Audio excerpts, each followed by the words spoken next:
Bill himself being carried up the dungeon stairs could hear the sound of soft footsteps and whispers all around him. And then, as he struggled to began to realise that the voices he was hearing were not dragon voices, but human voices. Oh, I thought it was the Deadly Shadow who was kidnapping him. He had a feeling of being dragged into a smaller area where the voices became more echoey and even colder than a dungeon. And then, more surprising still, he recognised the voice of someone he knew well, that he just hadn't heard for a very long time. "Don't panic," said the voice. "We're friends. We have to help you escape from Prison Darkheart. We had to cover your mouth in case you screamed because you weren't expecting us." Then the hands unwound him from the sheet he was wrapped in and took the gag and blindfold from his head, and he was in what felt like some sort of drainage tunnel. And he was surrounded by faces, the nearest of which he did indeed know very well. "Kamikaze!" whizzed Hiccup in joyful surprise.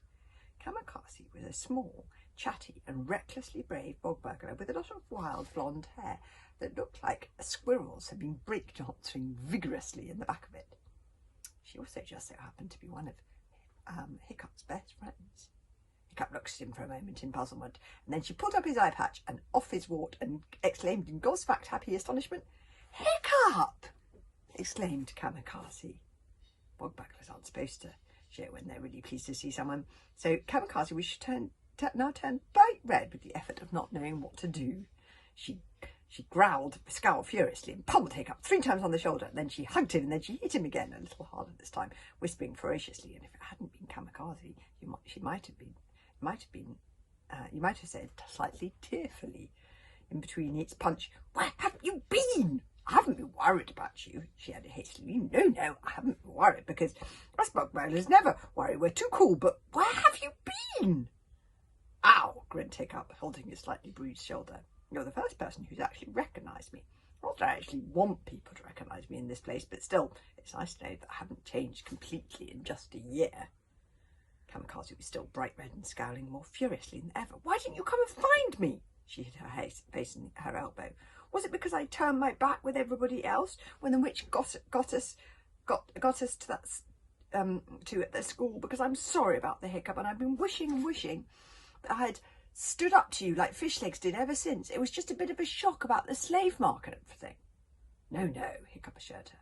"It wasn't that. I knew all along that you didn't really mean to turn your back." "You're sure?" said Kamikaze, still a little muffled.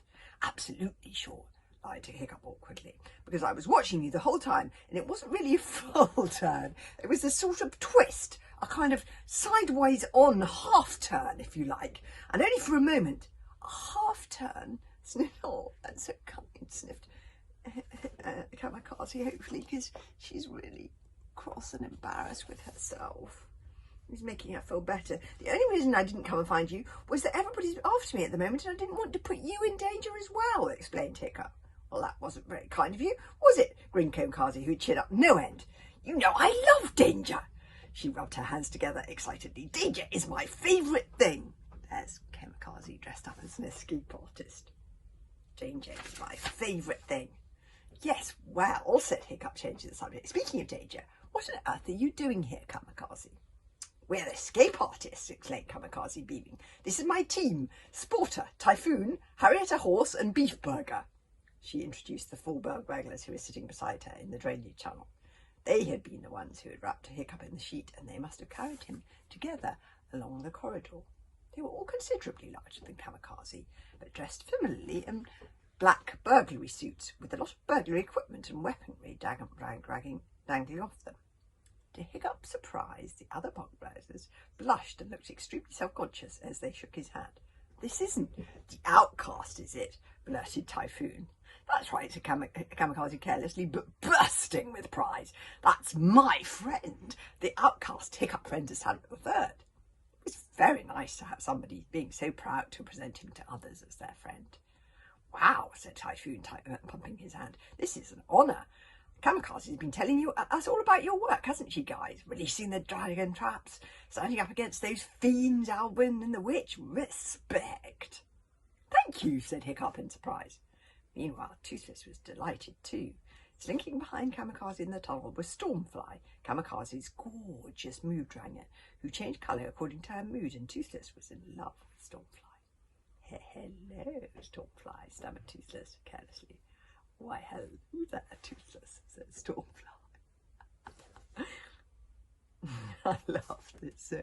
Look, he's blushing, and that naughty Stormfly is, yes, saying, why, hello there. We're outcasts. You should see Toothless win an eye patch, said Toothless. I bet you look marvellous, simpered that mischievous mood dragon, turning a little purple. And this is Toothless's sidekick, Wodenspang the Desperado. Don't cross him, he's one tough dragon. Wodenspang was a little surprised to be introduced as Toothless's sidekick, but obligingly he tried to make himself look tough, which was tricky for a dragon who was thousands of years old, no larger than a biscuit tin, and a little wobbly on his wings. There are posters up in the forest about us and everything, boasted Toothless. Us escape artists are running an escape service, you see, exclaimed Mr. Kamikaze. As soon as I heard that they'd taken Fishlegs to Darkheart, I put the team together.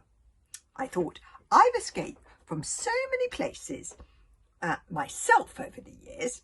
Why not go the whole hog and offer a truly professional escape service? Don't tell my mother, by the way, said Kamikaze, looking a bit guilty. You're a bit pongy, Hiccup, she said conversationally. Kamikaze was always one to get straight to the point. Stink Dragon, exclaimed Hiccup. It's part of my disguise. Nice one, admired Kamikaze. Check out some of mine.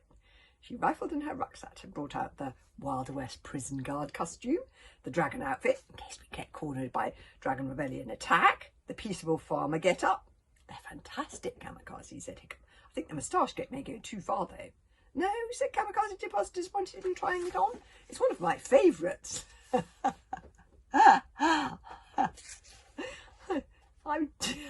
She's a bit small to be a peaceful farmer. I'm just astonished that you found a way out of this prison, marvelled Hiccup. People have been trying to escape from here for centuries, not to mention the Dragon Furious have been trying to get in. It's amazing. Kamikaze had a few faults, like most of us, but one of which was that she was not very modest. That's because I'm brilliant, said Kamikaze smugly. You have to look for a building's weaknesses, you see, drainage tunnels, that sort of thing. Look at my collapsible ladder, made entirely out of broken oars. Oh dear, that ladder did look perhaps a little too collapsible. You can't beat a bog-bugglet in a breakout situation, I'm telling you, beamed Kamikaze. And Fishlegs, did you rescue Fishlegs? Kamikaze, Hiccup asked eagerly, his heart lifting with hope. Kamikaze shook her head sadly. No, we got here about a week ago. We were too late for Fishlegs. Oh no, no. What do you think happened to him? Asked Hiccup. Kamikaze sighed. Well, when we arrived, we rescued this boy called Bobblehands, she explained. Big-eyed Bobblehands? Asked Hiccup. Bug-eyed Bobblehands, Kamikaze nodded. He showed us Fishlegs' bed, which is the one you were sleeping in. He said that Fishlegs had gone missing a day before. Hiccup could not believe it. Kamikaze sighed. She knew what Hiccup was thinking. I know, she said. I didn't want to leave it either. Since then, even though we couldn't rescue Fishlegs, we've been trying to rescue a person every single day, every few days. Any more, and we reckon the witch will start realising that something is up. Well, that'd explain why the people in the bed Hiccup had been sleeping in kept on mysteriously disappearing. Hiccup felt relieved on Eggenbach's part, because she must have been terrified when every morning she woke up and another one had gone. No wonder she thought that the monster had taken them. But what had happened to Fishlegs? Hiccup touched the lobster necklace that Fishlegs had given him for comfort. As Kamikaze had said, Fishlegs was the only one who had not turned his back at the Flashburn School of Soul Fighting. Fishlegs has always been there, believing in Hiccup. I'm so glad we set up the escape service, though, said Kamikaze. Now we can help you to escape. Don't want to escape, said Hiccup. I have to find Fishlegs. Kamikaze looked very serious suddenly. Hiccup, you're the only chance we've got. The whole of the archipelago is relying on you. We are, said Terfoon. You betcha, said Henrietta Horse. You have to face it, Hiccup, said Kamikaze sadly. Fishlegs is gone. You should be out there finding the jewel. I don't think the jewel is here. Yes, we've been all thinking that too, said the Wodenspang. It's one of Grimby's red herrings. What did the funny little brown dragon say? Asked Kamikaze. Never mind, said Hiccup stubbornly and defiantly. I'm not escaping. I'm still looking for Fishlegs, whatever you might say. Kamikaze sighed.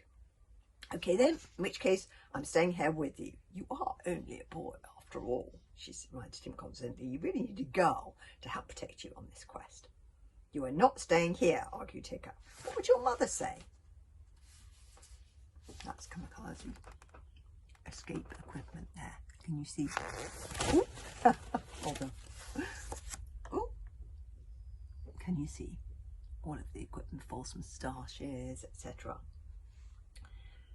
Got to have hands full with the Raglan Rebellion. They're attacking the Bogburger Ides every single night now, a bit like here.